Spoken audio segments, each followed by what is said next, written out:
चालकों का धरना है, आप इस धरने पर पहुंचे हैं, क्या कुछ वार्ता हुई, क्या कुछ इनकी डिमांड है, आपने क्या आश्वासन दिया? देखिए, ये केवल रानीवाड़ा की बात नहीं है। सांचौर, रानीवाड़ा, मंडार रूट पे जो जाते वो, भीनमाल रानीवाड़ा, भीनमाल, करड़ा, जो सुंदा जी जाते हैं वो सारे, टोटल ये जो है कम से कम आज इनका धरना परसों भी था, आज भी ये यहाँ बैठे हैं। उन्होंने मुझे आमंत्रित किया ताकि मैं उनकी बात को सुन सकूं, समस्याओं को सुन सकूं। और 500 से अधिक टैक्सी वाले हड़ताल पे है। आप समझ सकते हो कि 500 अगर गाड़ियाँ, देखो 100-200 गाड़ियाँ तो ये यहीं खड़ी हुई है, तो कितने परिवार बरसों से ये लोग टैक्सी का व्यवसाय करके, मेहनत करके, और ये दिन की अपनी दिहाड़ी, दिन के पैसे थोड़े बहुत जो भी है वो कमाते हैं और उनके परिवार चलाते हैं। 2 दिन से इनके तकलीफ़ चल रही है, व्यवसाय बंद है, टैक्सियाँ बंद है, हड़ताल पे है। और उसका मुख्य कारण ये है कि कुछ बसों को परमिट दिए या नहीं दिए, मगर वो बसें चल रही है, एक बात। दूसरी बात, मैंने अभी संबंधित डीटीओ से, आरटीओ से, सबसे मैंने बात की, इनके सामने ही बात की। और मैंने ये कहा कि भाई आप कम से कम इनको ये तो बता दो कि जो परमिट जारी किए हैं, क्योंकि एक बात इनके ये भी आई है कि एक बस जिसका नंबर फलाना है वो सांचौर में भी चल रही है, और उसी नंबर की बस उसी समय यहाँ कूड़ा सांतरू करड़ा भी चल रही है, ये इनका कहना है। तो आप जारी करो ना कि किसके नाम से परमिट है, कितनी सीटर है, राजस्थान लोक परिवहन के नियमों के तहत परमिट दिया हुआ है कि नहीं दिया हुआ है, और अगर परमिट दिया है तो वो रूट क्या तय किया आपने, क्या वो सरकार की गाइडलाइंस के अनुसार है, और नहीं है तो एक तो इससे इनकी जो शंका है वो दूर हो जाए। दूसरा, इनका ये कहना है कि कुछ स्थानीय, मैं इस संबंध में एसपी साहब से बात करूंगा, बड़े अच्छे मजबूत व्यक्ति है एसपी साहब हमारे यहाँ के, उनसे बात करूंगा कि इनका कहना है कि कई पुलिस के लोग जो रानीवाड़ा के हैं वो जबरन उन बसों को तो आगे जाने देते हैं, एक केस में एस्कॉर्टिंग भी की है, और इनको रोक देते हैं। इसका मतलब आप किसी के कहने पे उनको शह दे रहे हैं।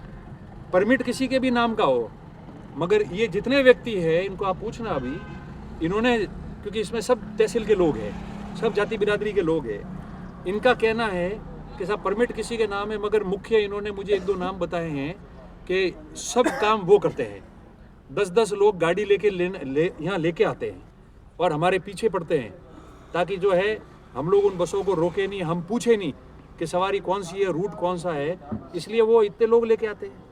तो क्या ये समय देखने के लिए हम लोग खड़े कि एक व्यक्ति अपनी बस चलाने के लिए 10-10, 15-15 लोगों को इकट्ठा होकर लेके आएगा और इन लोगों को डराने धमकाने की बात करेगा?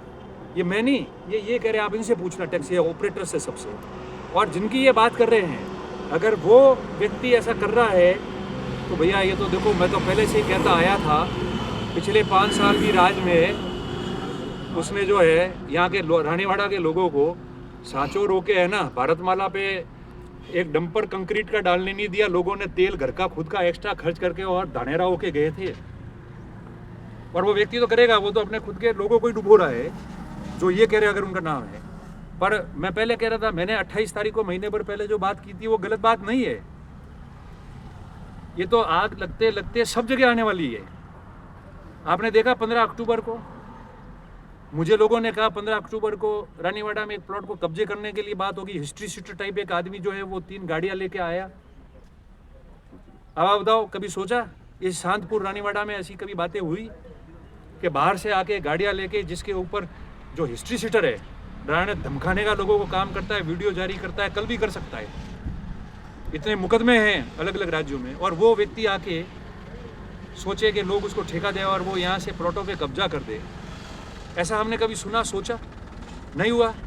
आज ये देखो, टैक्सी ऑपरेटर्स के हो गए 400-500 लोग जो है परिवार, उनको धक्का लगाने की बात हो रही है। कल दूसरी जगह भी आके करेंगे, बाजार में आके भी करेंगे।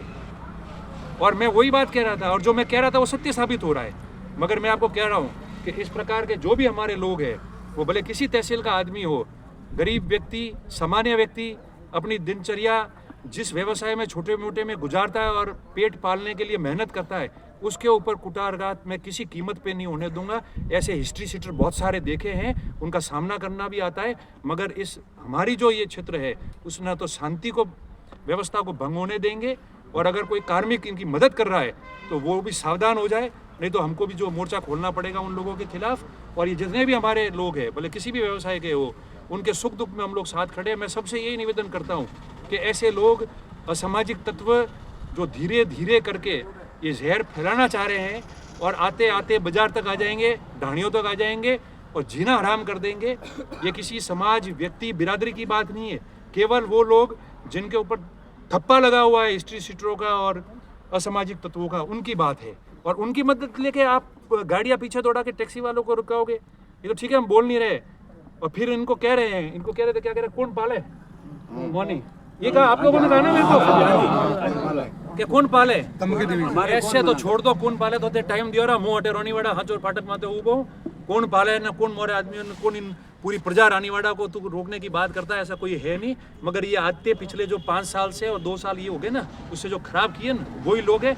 मेरी बात पे थप्पा लग रहा है धीरे धीरे, जो मैं 28 तारीख को बात कर रहा था वो, इसलिए मैंने बात की है इनसे, ये ज्ञापन भी दे रहे हैं, इनके साथ है। मैं और भी जयपुर जाके जो है संबंधित विभाग के लोगों से बात करूंगा और कहूंगा इस मसले का हल हो, और नहीं तो जिस प्रकार का ये आंदोलन करेंगे मैं संपूर्ण रूप से इनके साथ में रहूंगा। अभी कोई परिवहन अधिकारियों से बात हुई? जी मेरी बात हुई, मेरी DTO साहब से बात हुई, मेरी RTO साहब से बात हुई। क्या आश्वासन दिया उन्होंने? नहीं, उन्होंने मेरे को ये बताया है, परमिट को लेकर क्या बोला? सबसे पहली बात इन्होंने कही कि भीमाल वालों ने कह दिया साहब पाली वाले इशू करते हैं, बात बिल्कुल ठीक है। पाली वालों को पूछ लिया तो उन्होंने कहा साहब रूट वगैरह सब जानकारी हमने इनको दे रखी है। तो मैंने यहाँ पूछा था, बोला साहब हमको जानकारी नहीं है। तो मैंने कहा आपको जानकारी नहीं, कहाँ है? फिर DTO साहब ने अभी मुझे कहा है कि मैं पूरा डिटेल आपको भेज रहा हूँ। रूट चार्ज तो एक बार जो डिटेल मेरे आ जावे हमारे पास कि वास्तव में इस रूट पे दिया है, ये गाड़ी के नंबर है, इनके नाम से परमिट है, इतनी सीटर है और ये रूट हमने दिया हुआ है। पहली बात तो ये, तो पहले तो वो चेक कर लेंगे क्या वो राजस्थान की जो गाइडलाइन है उसके अनुसार दिया है। नहीं दिया है तो विरोध करेंगे। अगर उसके अनुसार दिया है तो कितनी सीटों में कितनी बस चल रही है, क्या मामला है, और इनके हित प्रभावित नहीं हो। और इस प्रकार की गुंडागर्दी, इनको डराने के, धमकाने की, जो ये कह रहे आपके सामने इन्होंने कहा है, मेरे को इन्होंने बुलाया, मेरे को इन्होंने कहा है। मेरी बात तो छोड़ो, अब तो मैंने कहा ना धीरे धीरे सब पे बात आएगी, तो वो बात है। तो अगर संपूर्ण चीज़ों को देखे कानून के दायरे में रह के सारी बात की जाएगी और उसी के तरीके से हम लोग चलेंगे। ठीक है, ठीक, धन्यवाद।